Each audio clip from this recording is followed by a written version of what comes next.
Please be advised that everything in my video is purely for entertainment purposes. These are purely my thoughts and opinions and are subjective. I must advise you to please do your own research. All media users found on the public domain and are fair use and fair dealings.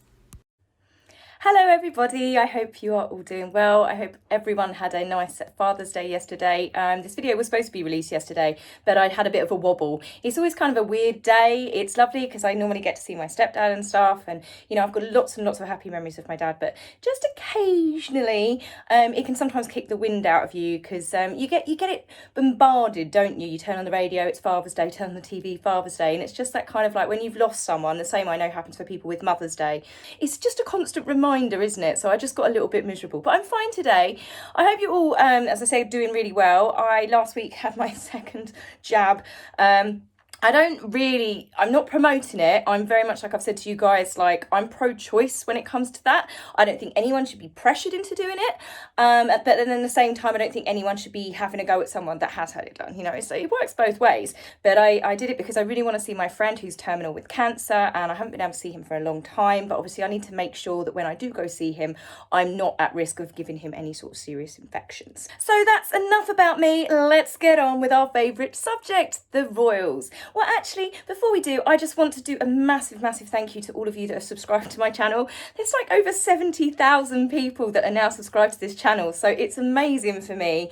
Anytime I ever get to the point where I feel like giving up and I don't want to do it, because you know the amount of bullying and harassment you get being a sort of like on social media is out of this world, and it does get me down. But talking to you guys in the community and for everyone that's ever donated to my channel as well, that has always been a massive help, and I just want to say thank you. So the more of you that hit like and subscribe, the more of you that chat to me on a regular basis, the more I want to keep doing this channel. So now let's get on to the royals. They have been in the news all last week. No, not them, the real royals. We have seen some lovely get-togethers with Catherine, Camilla and the Queen. The Queen getting a little bit feisty, cutting a cake, and actually turned down her aide's offer of using an actual knife and insisted on using a sword.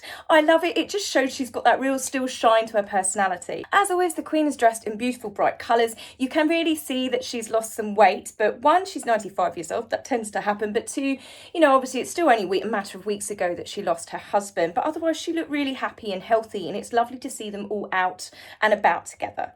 Now, my favourite fashion event is actually Royal Ascot, which was on all of last week. We didn't have Catherine though. I was really hoping that she'd turn up on one of the days, but the Queen, obviously she came on the last day. She'd missed it last year. It was her second time actually in her entire like 69 years that she'd ever missed Ascot, but that was obviously to do with the regulations and health and safety and whatnot. But we saw all of the other royals. The winner in the fashion stakes for me was Sophie. Yes, the Countess of Wessex. She turned up, I think she did about 3-4 days, and she looked absolutely amazing. This first dress, I love it. It looks so beautiful, but you have to be a certain size and shape for that to not look like you're wearing your grandma's curtains, honestly. It's not a colour that suits everyone, but I just thought Sophie just looked absolutely gorgeous. I love the hats. One of the hats she wore to Catherine and William's wedding. We saw the Princess Royal, we saw Zara and Mike. Apparently it's their first trip out since she gave birth to their little boy. We saw Peter Phillips, the newly single Peter Phillips, and yeah, he looks like he's having a great old time, but I have to say, I've never really noticed him before, but he's a little bit of all right, isn't he? He's got that kind of like, there's something there. He actually reminds me of a young Prince Philip. He's just got that little bit of, yes, very nice indeed. We had lots of photographs of Catherine. Like I said, she went to the Eden Project, was due the G7 summit where they went and met world leaders. We saw lots of different outfits with Catherine. We saw her out and about with Jill Biden. They went to visit a school in Cornwall to have a roundtable discussion with students. This is all to do with Catherine's huge project that she has done, that she has worked on 10 years of her life to actually start helping, support and providing services to make sure that children from a young age actually have the mental health support that they need, because Catherine has obviously been her mother herself. She's taken a very keen interest to anything to do with mental health. Obviously they had the heads together and various other things that Catherine has done. This seems to be very much her baby. And Jill Biden, obviously no stranger to a classroom herself because she was formerly a teacher. They look like they were having a great time. I mean, Catherine's always natural with everyone that she meets anyway. I mean, how could you not get along with Catherine? She just comes across as so lovely. Now, speaking of Catherine, her early years Royal Foundation launch. You know, she's actually, as I said, she's come together. She's worked 10 years. She's worked with teachers, children, families, neuroscientists. She has worked with mental health experts to come together and create this new project, which is purely her baby, as I said. And it was the launch day. We knew. Everyone knew. You could see it on social media. Everyone was like, they're bound to do something, aren't they? They're bound to just kick up. It was either going to be on William's birthday, which is today. Happy birthday, Prince William. Or it was bound to be Catherine's launch. They sent their attack dog, didn't they? Omid, their favourite trumpet blower, Omid Scobie. He has reared his head and he has pretty much pushed out a new twist on the claims of racism within the royal family. Now, the media didn't really run with it. Even Perez Hilton has picked up on this, going, well, it didn't really make a splash. Well, that's because people have had enough. People are bored of the accusations. People are so bored with it because they haven't stopped talking about it. Oprah was meant to be one interview. Then we had the armchair expert with Dak Shepard. Then we've had various other press releases. Then we've had, we had Finding Freedom before that. And then, of course, the Me You Can't See. Not 1 episode, but 2. It's just been continuous drama. They haven't taken a break, bearing in mind that they left to have a bit more of a normal life. Well, I've seen more of them since they moved to LA, as has the rest of the world, and what they did when they were working royals. But yes, there is a new twist on the storyline of who was racist about Archie in the royal family. Yes, it's gone from there was a conversation once with one member of family to Harry, with Harry, before he and Meghan were even married. Yes, they're forgetting these minor details. Before they were married. So if it was before they were married, it was before she was even pregnant. So it's actually got nothing to do with Archie per se. They've never actually explained what the person said. They just said that the person showed concerns. Concerns about what exactly? The fact that you were clearly marrying a woman that was not right for the royal family, clearly telling the world that she wanted to be a full-time working royal that would dedicate her life to Queen, country and public service. Yeah, that didn't work out. So that family member that might have had a few concerns, the same as Prince William, well, they weren't wrong, were they? But now it's being twisted and manipulated yet again to try and score another kind of little attack at the royal family, to say that there wasn't just one conversation, or as Omid explained, which isn't very flattering towards Harry. Harry might think there was one conversation, but to Meghan, it seemed that there were multiple. Yes, Meghan felt that there was more family members that were aware of this conversation and multiple conversations. Oh, Meghan felt that, did she? There's no surprise there. Of course Meghan felt more family members were involved because it gave her more of a drama to go to Harry, your whole family are in on it. But the point is, Harry and Meghan in Oprah couldn't even keep that storyline straight. Harry said there was one conversation, Meghan said there was multiple conversations, but she wasn't actually part of them. She only knew what Harry told her. So how does she know there were multiple conversations? Because Harry was saying there was just the one. And now Omid's saying that more of the family were in on it. And Harry had actually complained to the family about this one family member and they had no sympathy. It is just a continuation of just jumbled storylines, isn't it? No one can really keep the one straight narrative, which leads me to believe that it might be not true.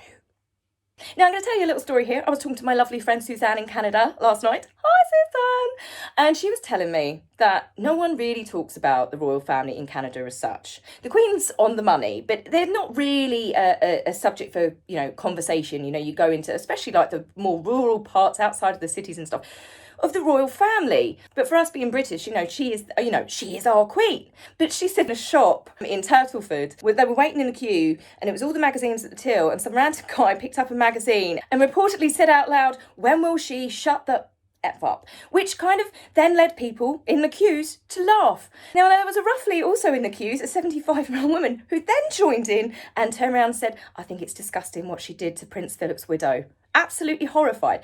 So this is in Turtleford in Canada, and Australia is the same. People, when they might talk about Harry and Meghan a lot. Harry and Meghan might be a subject that comes up frequently, but it's not in a positive light. And people have had enough. And not just people, not just the public, but it seems finally, the Queen and Charles have had enough. Yes, the gloves are off. Well, it's about bloody time. Senior palace sources have been speaking to multiple media outlets, and a lot of these are reputable. They're not your junk sort of newspapers. You know, you've got The Guardian, you've got The Times, you've got Valentine Lowe, a very serious reporter. Now, all of this information that seems to be filtering through now does seem to be filtering down from actual reliable sources in the palace, which that means that the palace is actually doing this without actually doing a press conference themselves. The Queen has decided that never complain, never explain is not working. You don't think, but luckily they now seem to be acting. We were becoming very disappointed in the monarchy, myself included. People were becoming frustrated that they weren't doing anything, that they were just letting them get along with it, just, you know, trash the titles, trash the royal family, and they weren't sticking up for themselves, which made a lot of us start to think they must not have a problem with it. They must actually be complicit in it. Turns out, not so much. So my guess is it's all started tumbling out in quick succession only after the birth or the arrival of Lily. Yes, it would seem, which I'm hoping I'm right here, the reason why the palace didn't start fighting back beforehand was, you know, it's that 9 months of pregnancy, especially because Meghan told the world last year that she did suffer a miscarriage on top of it. Can you imagine if the royal family really started fighting back when she was pregnant? It wouldn't have looked good. And then you've got to consider like the health and the stress, and it just, the optics would not have been good. But now the baby's here, it's free for all. We have had palace sources refute, obviously, the fact that we knew they did not directly ask the Queen whether they could use the name Lilibet. They might have told the Queen, then what can you do? We're telling you that's what we've named our daughter. Or they just implied, oh, we're going to name her after you, which, you know, Elizabeth. But either way, it has been slapped down that they did not get the Queen's permission. The story was also followed up with they actually made a video call to the Queen. The Queen saw baby Lily on camera. Well, that's been completely knocked down also by palace sources saying that no such call took place. And the palace are becoming very frustrated because the Sussex's sources are... Sussex's sources? Blah, say that fast.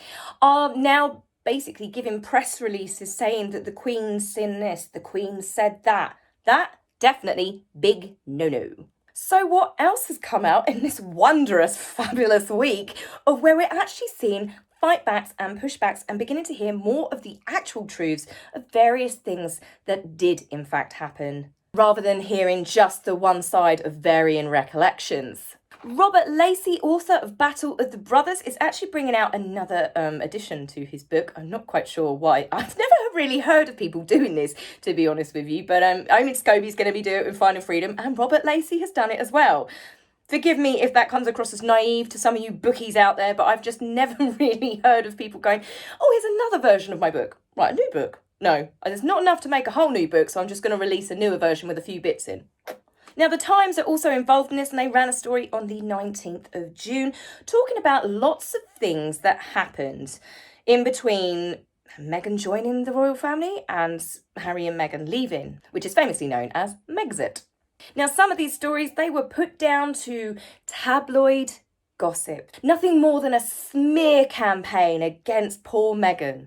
Of course it was. Remember, everyone is out to get Meghan. Everyone. Reporters, family members, in-laws, exes, long-term friends, staff, even Prince Philip being sick in hospital was just done to try and control and muzzle Meghan. Yes, of course it was.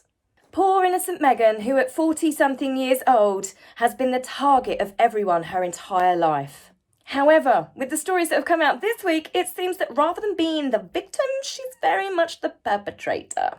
Senior palace sources have now confirmed that the original split from the Royal Foundation when Harry and Meghan parted ways was actually not initiated by Harry. When the story first came out, it was Harry and Meghan want to do their own thing. And you think, okay, well, yeah, you know, he originally started the Royal Foundation as two brothers. They've now got families of their own. But it turns out it's actually worse. William got rid of Harry. William is the one that turned around and said, no, you're out. And that's why it happened so quickly. And the reason for this is William was protecting staff from Meghan. William started receiving lots of reports even early on as their engagement that Meghan was treating staff appallingly. Now, we have seen articles that have come out where Meghan attacked the Queen's chefs when they were doing the sample dinners for the wedding. She was, shouting at them. The Queen had to pull her up. We know that Harry and Meghan behaved appallingly to Angela Kelly, the Queen's dresser, over demands of the tiara being immediately available. She also got pulled up by Catherine because she was very nasty to Maria, the Norland nanny that has worked with the Cambridges for a number of years. And I'm sure that's just the ones that we've heard about. We know the high turnover of staff that she went through. We know that poor Melissa, who had worked for Robbie Williams, who is a diva in his own right, basically left in tears, to the point the royal family had to kind of give her a really nice send-off in hope that she wouldn't sue. So the reports that are now coming out from senior palace sources confirmed with Valentine Lowe, The Times, the reports are saying that Meghan terrified staff by publicly humiliating them, screaming at them, cutting them off email chains, and then attacking them for not actually following up with whatever she was demanding at the time. She pushed people to breaking point, so they quit. They were in tears. When someone tried to actually call her out on it and say, you can't keep talking to people like this, her response was, it's not her place to coddle staff. Yet all we've heard on Oprah is how Meghan expected everyone to coddle her, from Catherine to the Queen to the personal aides. Oh, she wanted to be coddled, but she couldn't be nice to her own staff. Clearly, she doesn't practice what she preaches. And does it remind you of anyone else? Super duper fantastic person on paper had her own show. Turns out, not that nice to staff and people that she felt was below her. Birds of a feather seem to flock together. It seems finally that people that are not so nice are actually beginning to be called out on it. Too long of celebrities hidden behind NDAs. Now people are getting outed, people are getting cancelled. In some cases, I do not believe in the cancel culture, but in other cases, I really do. Now, interestingly, another story that has come out in the last week is that Harry and Meghan only agreed to do the Oprah interview 24 hours after their patronages were stripped, including Harry's military titles. So they thought that they could get away with it. They wanted to keep them. The day that the Queen and Charles Turner said, no, we're stripping them, they're gone, you've lost it, they then arranged to do a tell-all interview with Oprah within 24 hours. And we know how that went. They were angry. They were petulant. They were definitely, the whole thing was, they weren't talking about anything positive or grateful or just anything positive in their life. The entire episode was about throwing mud at the monarchy. And that is just nothing but narcissistic revenge. It's the actions of teenage temper tantrums or toddler temper tantrums. I'm insulting teenagers there.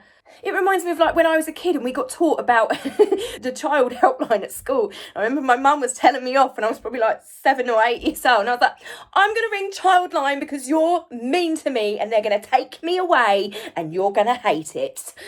That's the sort of mentality of it. It's clearly obvious that they made up a lot of that stuff that was in the interview because it all got completely debunked.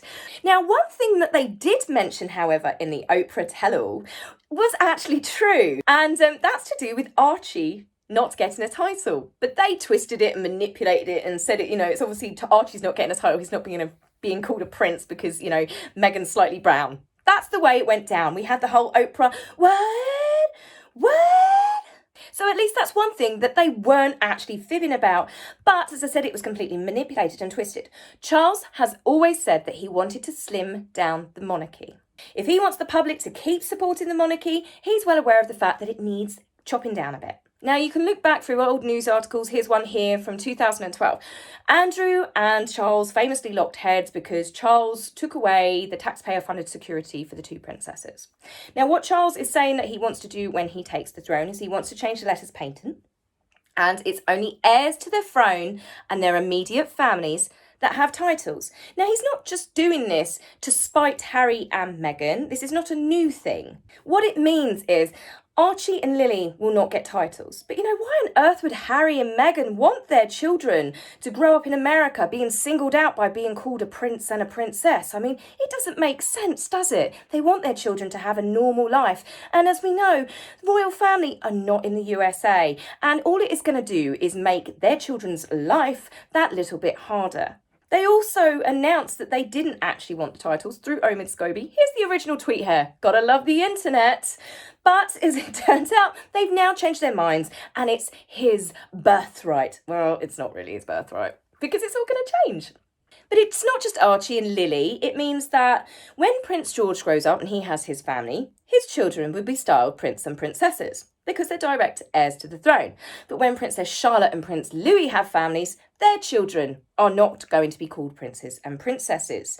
Now, Charlotte and Louis weren't actually going to be called prince and princesses. It was the Queen that actually gifted those titles to them, because obviously William is going to be king. Harry is never going to be king. Harry doesn't want anything to do with the monarchy. He's hated everything that he's clearly done in his time serving the monarchy. Harry has literally pooped over everyone. He's said that the monarchy forced him to work. You know, he was a donkey. He offended the people that he's gone on tours to see because he said he didn't want to be there. It was miserable for him.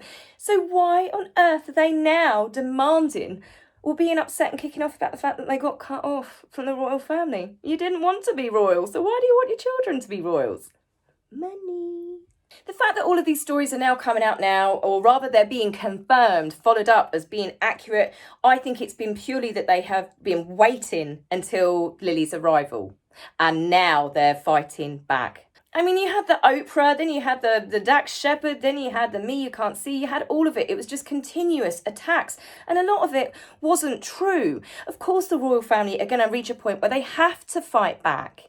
They've not dealt with anything like this.